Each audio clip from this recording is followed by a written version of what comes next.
Hey, what's up, everybody? Welcome back to the homestead. Thank you for joining us today. We got a pretty exciting thing going on here right behind me, as you can see. If you're new to the homestead, my name's Mike. You should consider subscribing down below. We got a pretty cool project going on. So check out what we got going on today, guys. Some of you have probably already guessed, but we got chicks. We have 6 Plymouth rocks, specifically a barred rock, hens, barred black and white pattern. And then we have 4 Orpingtons, and these ones are kind of an orange color. I'll show you guys here. So I haven't checked them yet for the day, but let's get in here and see what they're up to. Hello, chickens.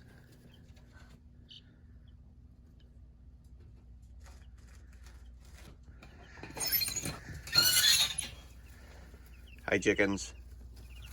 How's it going? So you can see they got plenty of space in here. They got their water, their food, and their heat. They can, go about to get in and out of the heat if they want to. And you'll definitely want to put their water and their food on something sturdy, like these bricks that we got here, because they will knock it over, especially as they get bigger. You're going to want to keep raising this up as they get bigger so they don't try to jump on it and get on top of this here. And that's when they seem to try to knock everything over. But for right now, they're still pretty small. Very cute. So for those of you that don't know, chickens are pretty cheap. We got all these chickens, so there's 10 chickens in there total. They were like $3 a piece, so that makes for about $30. And then the waterers are really cheap. I think each piece, they actually come in 2 parts, the top and the bottom. Each one of those is about $2. The feeders maybe $5. A bag of food, a 50-pound bag of food is, I think it was $17. So chickens are pretty cheap in general, and they're actually really nice to have in the long run. Both of these birds are kind of a dual-purpose bird. They're mostly layers, but you can eat them. They're decent meat birds. They get pretty good size. Both of these birds should be around 8 pounds, so they're pretty good chickens. And we have 10 of them. As some of you may know, we have had chickens in the past. We ended up losing them with the move and everything, but we're starting over again. We had 6, and this time we're moving on up to 10. We were kind of in between last time where we had enough eggs for ourselves, but not quite enough to give away, but too much like for us to keep. So we're hoping with 10. Oh, they're trying to explore over here, but we're hoping with 10, that'll be enough to, kind of start our homestead, and now we'll have a lot of eggs to give to family and friends, or maybe even sell somewhere. So we're really excited about that. And these guys, they're so fun, guys. They're so easy. If you guys have never done chickens before, it's so easy to raise chickens.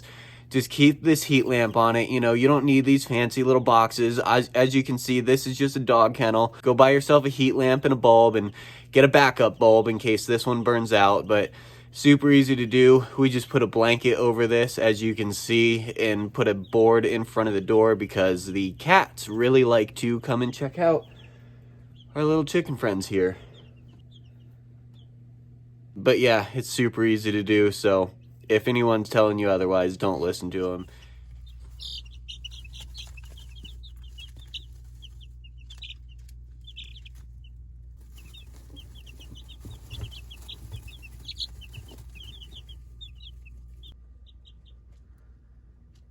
And as for the feed and the bedding, what we got is just a chick starter crumble. We do go with the medicated one just to start out with, and then after this we probably will do unmedicated from now on. I like to do the medicated because these chicks are just born and they're putting in the mail and being sent all over the place, so they go through quite a bit of trauma right off the bat. So the medicated is nice just to try to give them a little extra boost and a little oomph, hopefully. But we will switch to the non-medicated after this, and you want to make sure that you get a crumble.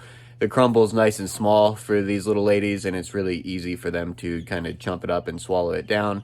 They don't need any grit or anything until later on down the road. And for the bedding, this is just some pine shavings, as you can see.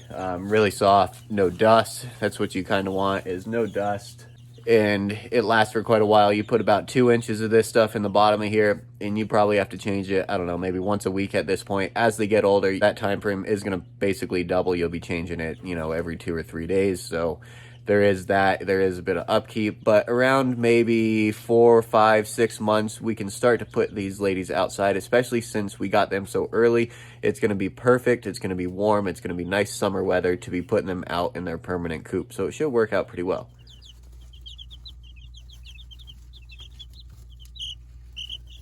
If you guys haven't already, please like and subscribe down below, and we'll catch you in the next video.